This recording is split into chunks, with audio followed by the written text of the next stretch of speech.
Another Carillion freighter. Yeah, I bet they forget to check the underfloor smuggling compartments again. Welcome to another episode of the Rare Earth Stormtrooper. For those of you that follow this channel, you'll be aware that I've just had my ANewHope stunt Stormtrooper costume from Anovos approved, and that was a replacement to my old Walt Trooper Factory kit that I've been using for about 8 years or so. So I've seen a lot of action, needed to be retired. And because I was so excited with just getting the costume approved, I thought, what can I do to sort of accessorize it and really celebrate the Stormtrooper and bring something a little bit different? In ANewHope, there's a blink and you'll miss it scene where there's 2 Stormtroopers that are outside the hangar bay while the Millennium Falcon's getting brought into the tractor beam. And those Stormtroopers are wearing space packs. And I thought that'd be really cool to be able to get a little space pack and get that onto my kit. The model's based loosely on the Space Trooper that was released by Hot Toys. That's a 1/6 scale collectible figure that they released. Because really, when you're looking at this in the movie, you can't see any of the detailing at all. So it's nice to have this sort of figurine to be able to reference this from. In ANewHope, the role of both of the Space Troopers was performed by Joe Johnson, and the space pack that he actually wore was incredibly rudimentary. So after a couple of weeks of non-stop printing, I finally have all of the parts that I need. So here's the roughly assembled space pack. It's just held together with a little bit of masking tape. So the kit actually has an inside that can pull apart. So this will be connected with some Rare Earth Magnets and that can just slot back in there. And what I've done so far is just done a rough sand. So obviously I've cleaned up all of the mess that was left behind with the support. And I've done a rough sand, filed off any of the major issues that were there. And today what I want to do is spend a bit of time to glue some of the additional greebles onto the jetpack. And these are with the greebles that are all in the same colour. And then once I've done that, I'm going to put some UV resin over the top just to be able to make sure I smooth out and get rid of any of those layer lines. So you can see I've already marked out in pencil where the various greebles will be adding to the kit.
Okay, so that's all of the greebles glued onto the main body parts. Working with CA glue makes it a really fast workflow. So now we're in a position that I can get the resin pass and clean up those layer lines.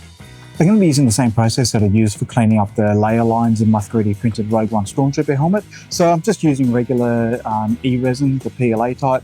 Now it's a liquid format, obviously, and it's really runny, so it makes it very difficult to work with because straight out of the bottle it'll run all over the part that you're trying to clean up.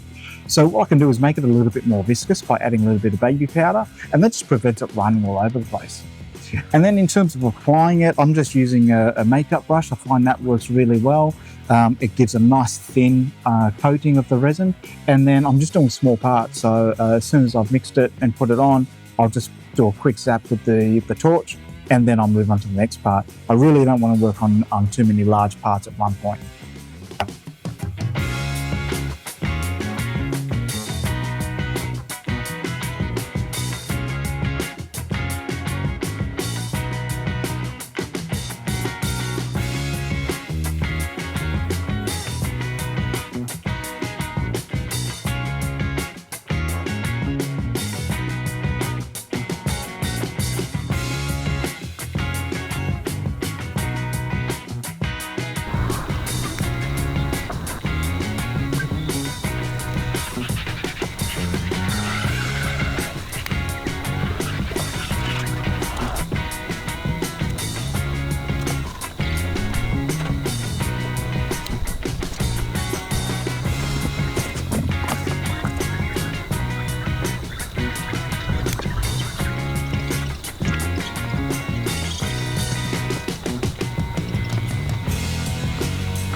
So once all the parts have got a coat of resin over them, I leave them out in the sun for about 5 minutes just to make sure any of the uncured resin does cure in the sun.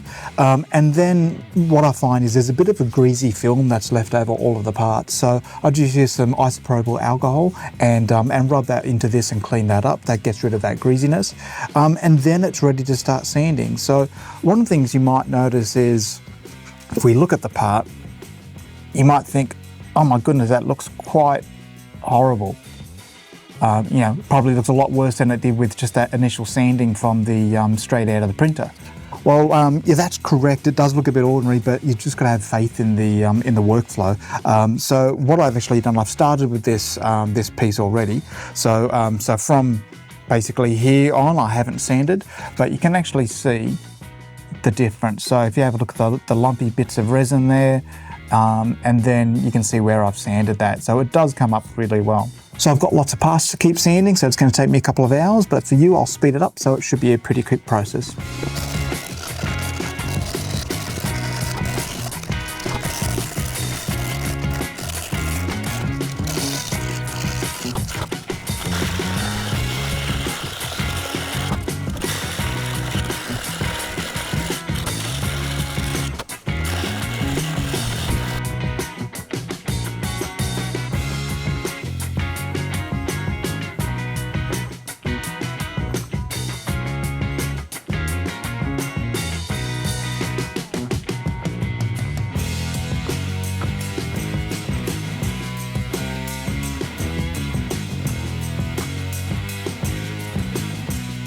So I've finished sanding all the parts that have been coated with the resin.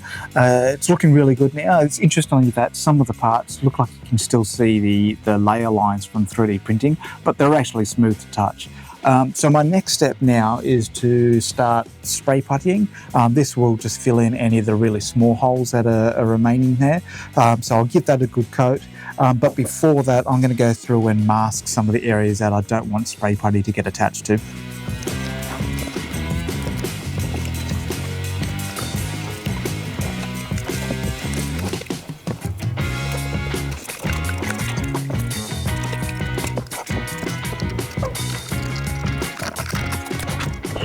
So I've essentially taped up the areas that are going to get glued into the main assembly. So, you know, things like the tanks here get glued on top there. So I just want to make sure that I'm not putting any paint or any sort of putty or anything like that on there. I want that still to remain bare plastic, so that there's going to be a really good bond between the glue when those pieces come together.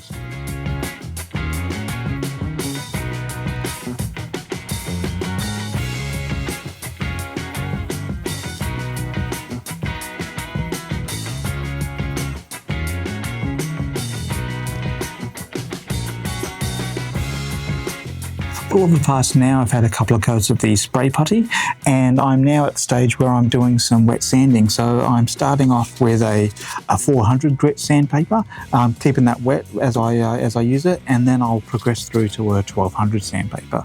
So just to show you before and after, so this is the thruster before I've done any sanding with just the spray putty. And this is what it looks like after I've done the sanding. So that's down to a 1200 grit. It's important to keep the sandpaper wet. That helps with gliding it over the piece as you're sanding, but also it keeps the sandpaper clear because it does get clogged up pretty quickly with the putty.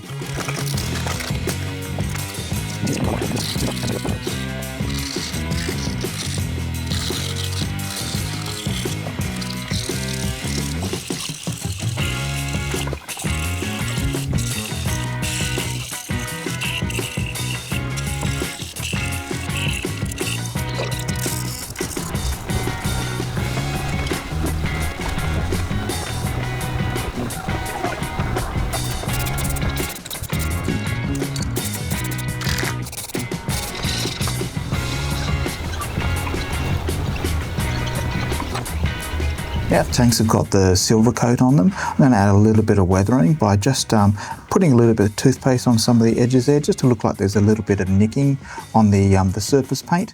And when I finish painting the white, I can then rub off that toothpaste and reveal the silver behind.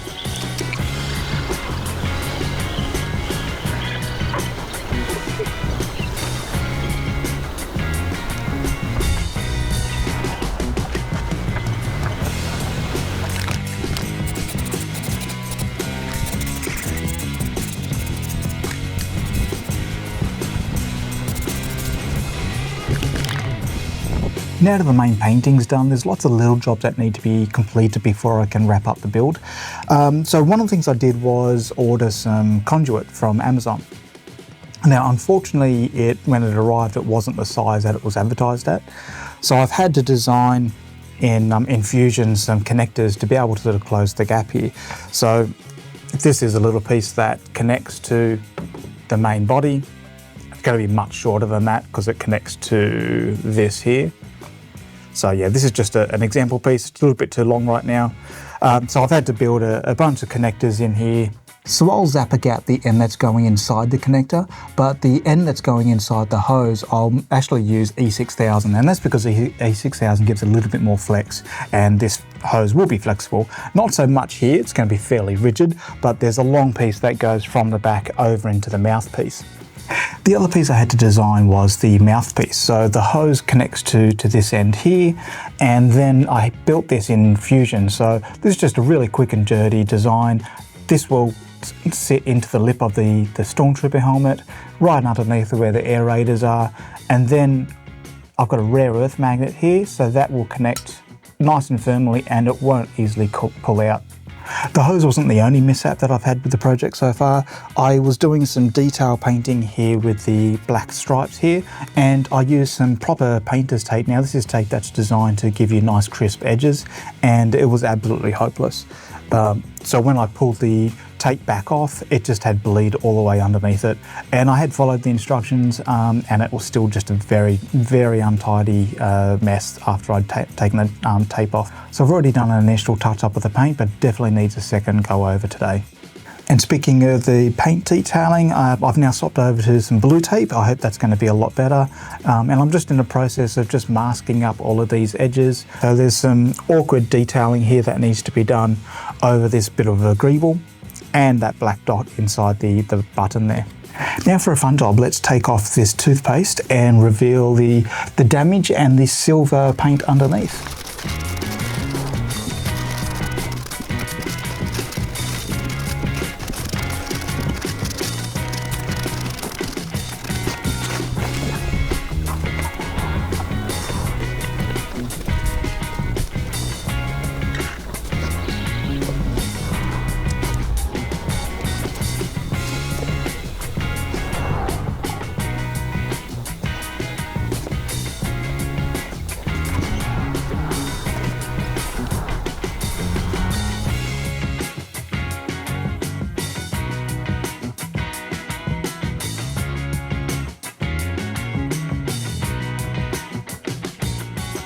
I'm going to work on the main hatch now, and the way this is going to be set up is the holes that are inside the door there will match these holes here. I'm going to put in tiny little magnets. These are rare earth magnets that I've picked up, and they are absolutely tiny. I've already put little dots on them just so that I know which sides need to be glued down, so that when I get them in I don't make mistakes and have the opposite ends of the magnet set up.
Early in the video, I blamed the green masking tape for producing such a crappy paint job.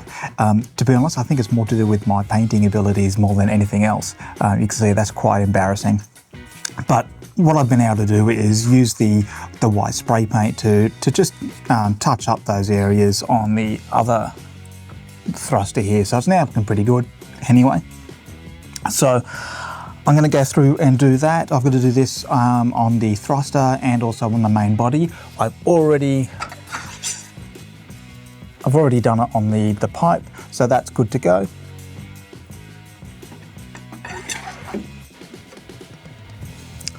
All right, so time to undo my horrible paint job.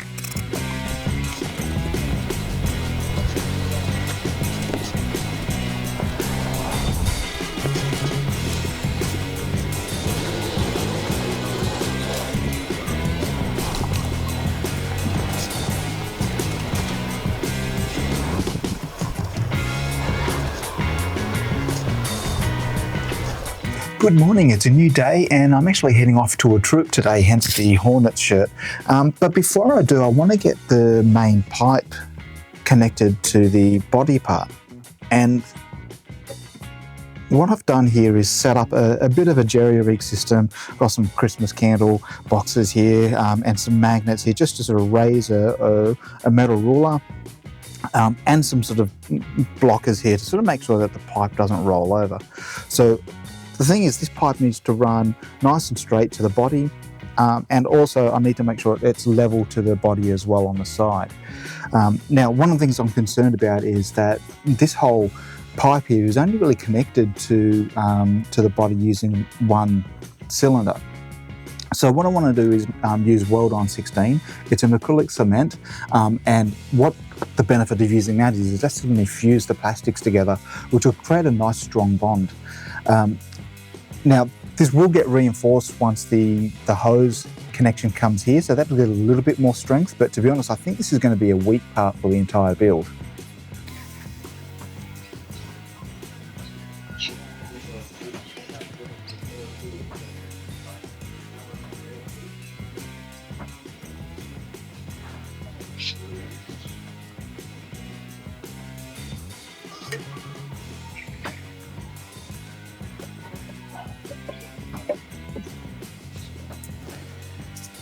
And I'm just going to put the end of the tape here. All right, so that's looking pretty good. So I'm going to leave that now, go off to the troop and come back, and that should be well and truly set.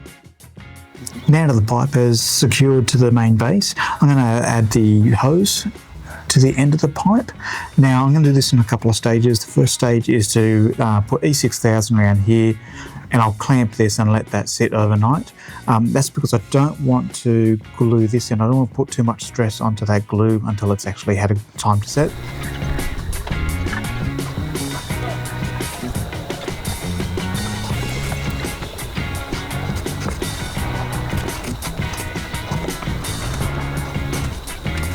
Now while that's drying, I'm not going to try to upset it too much, but I can get the thrusters glued in while we're waiting.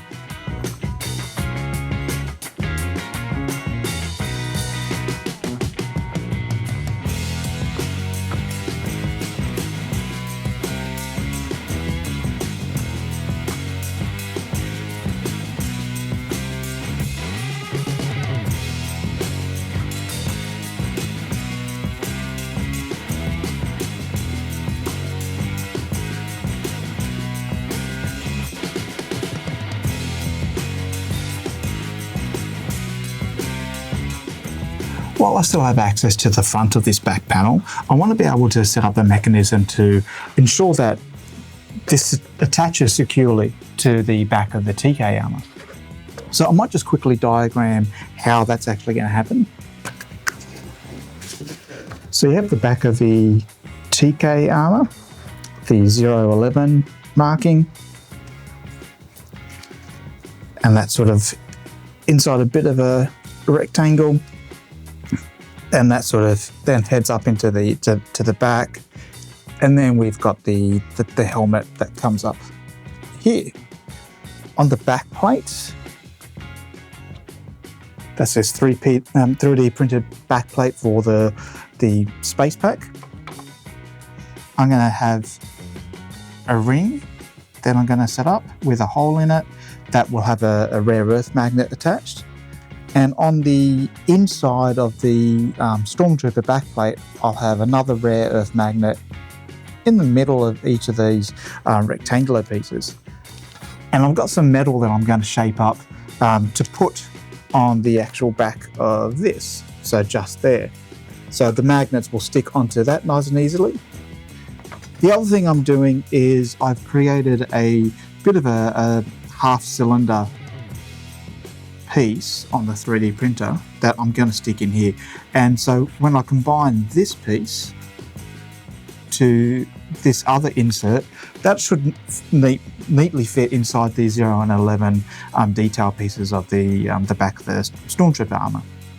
Now, I'm not going to rely on the magnets alone. They're rare earth magnets, so they're pretty strong, but I want to fail safe just in case. I don't want to have the space back actually fall off the kit. So what I'm going to do is I'm going to set up a bit of a more manual strapping component here. So I'm going to have some metal hooks here and then some strapping. So if I look at this here, so they'll be screwed into here with a bit of a ring set up. And then I'll have white webbing here.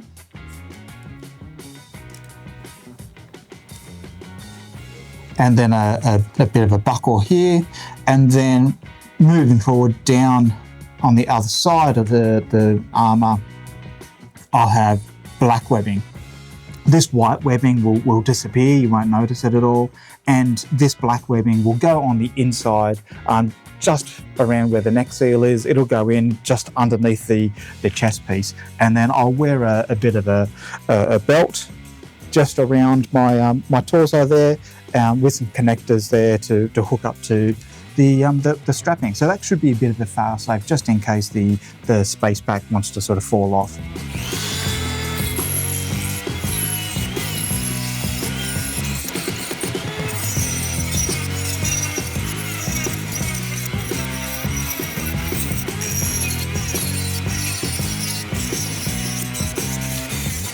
So those metal plates are now cut. I've just put some of the soft Velcro on here.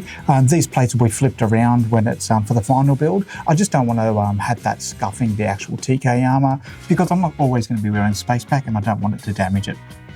So let's get the magnets glued in. So I've got to get the 4 magnets here and the 1 central magnet onto the cylinder.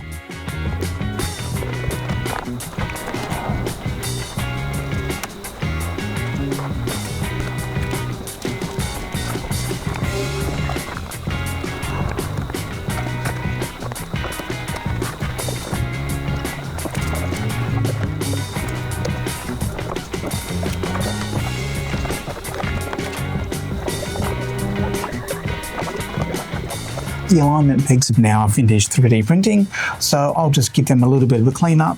But yeah, they will nest right in there perfectly. Now the idea is that it's not supposed to be a super snug fit, really just there to give some guidance about when you're putting the backpack on to make sure that it doesn't sit off center or anything like that. I'm also going to wrap these in the soft side of the Velcro, again, just to make sure that they don't mark the back of the armour.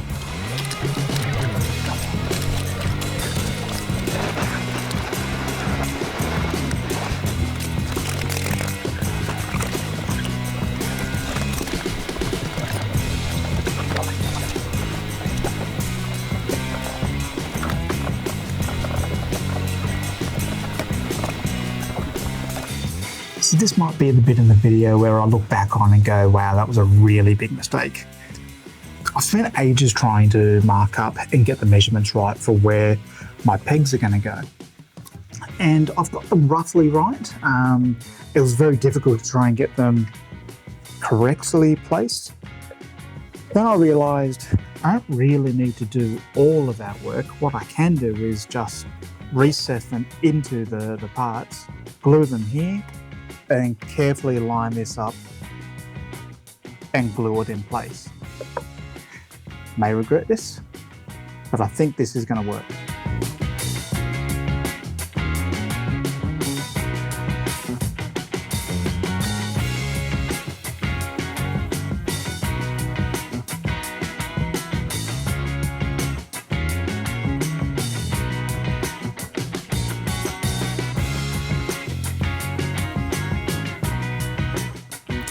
So this has been sitting here for a couple of hours now, so here's the moment of truth. Let's hope this worked okay.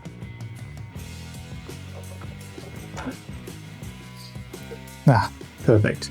That's excellent. I'm actually quite relieved. So it's good. They'll be able to clean that up. That's looking great. You can see the way the magnets are set up in the inside there. And this is working really well, so I can remove that there. So my only thing to do now, you can see that is wobbling around a little bit. So what I can do is just get the middle piece hooked up here, so that will nestle in there, and that will prevent that from moving around, and that'll help to make sure that those metal strips there line up nicely where the magnets are on the inside. Now I can see that the alignment pegs are working great.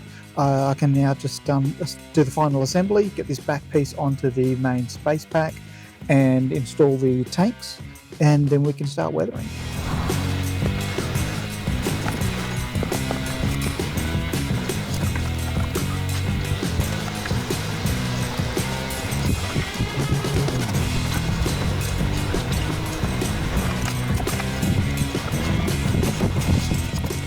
Alright, so that's the main body assembled now. So the E6000 will continue to glue, but while that's actually doing that, because everything's quite a nice firm and snug fit, I can then start weathering this piece. Say goodbye to the nice pristine white.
I wanted to demonstrate how I'm connecting the space pack to the back plate. So while there's earth magnets that are connecting the actual, the two pieces together, I wanted to make sure that this was reinforced and it wasn't going to accidentally get knocked off or fall off.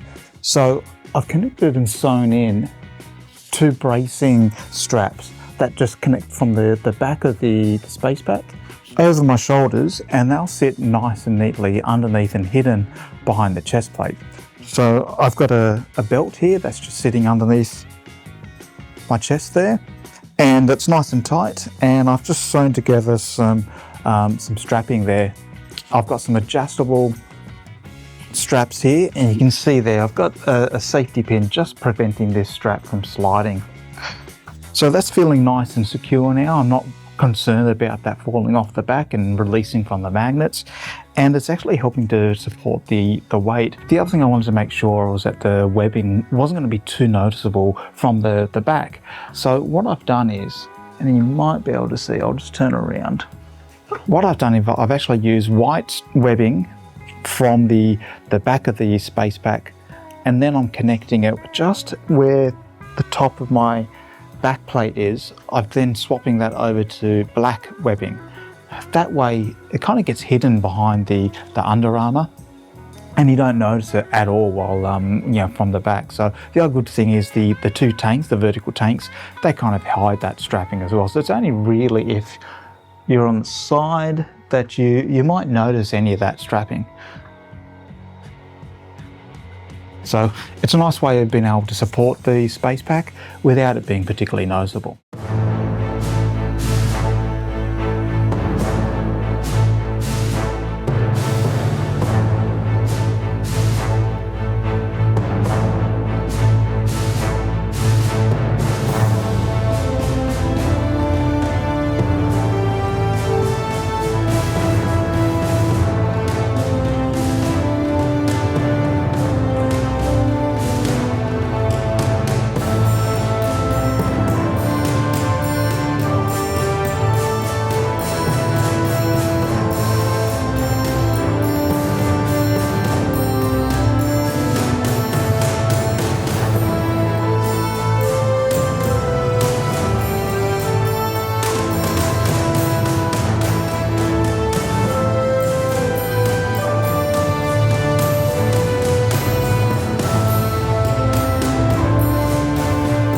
you've enjoyed this one episode build of the Space Pack, it was a lot of fun to bring something that was in such a tiny little scene from A New Hope, my favourite Star Wars movie. It was fun to bring that to life. If you've enjoyed this episode, please like and subscribe to see more content where I'm building props from the Star Wars universe and Ghostbusters, and to follow my adventures in cosplay. And as always, may those costuming gods be with you.